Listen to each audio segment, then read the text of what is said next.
Hey people, so I just did something that I rarely ever do, and that is remove one of my videos.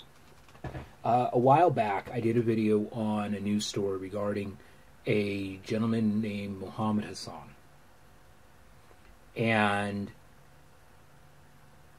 the story was about supposedly about him taking and doing a 50 Shades inspired play scene that went horribly wrong to a point of he was beating the girl, she was tied up, the roommate was trying to break in, blah, blah, blah, blah. And I did the video as a reaction to the news story as it was presented. Thing was, I got a notice from YouTube 4 days ago. I should have gotten it several days ago, but it didn't show up anywhere that I would have normally looked. I just happened to be looking through some of the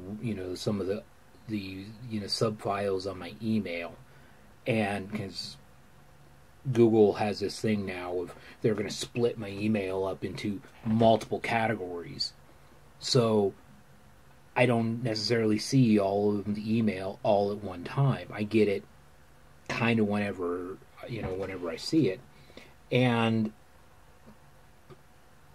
it said there was a privacy strike on it, or a privacy complaint on it. Now, the only person who could have made that privacy complaint was Mohamed Hussein himself, because that was the only person I talked about in the video by name. And if him or one of his legal team or his friends or family want to contact me, please do so. Masterhookyt@gmail.com. Just get a hold of me. Talk to me. I would love to hear and give people the side of the story that we're not getting. The only thing that was that I saw was was something that happened later. That this is back in May. This is October now, and it was that the judge released him because there was no evidence. How can it go from here's a story about this thing and this is what's being said and the judge says there's no evidence? One of two things happened. Either it was completely consensual and the girl just decided to try to lie to get to make it look like it wasn't consensual, which false rape allegation, false assault allegation fall right into this. Or two, she completely made it up, period. She made it up out of whole cloth. The fact that the roommate was involved in the story kind of makes me question that, but I'm not going to risk this channel over that video.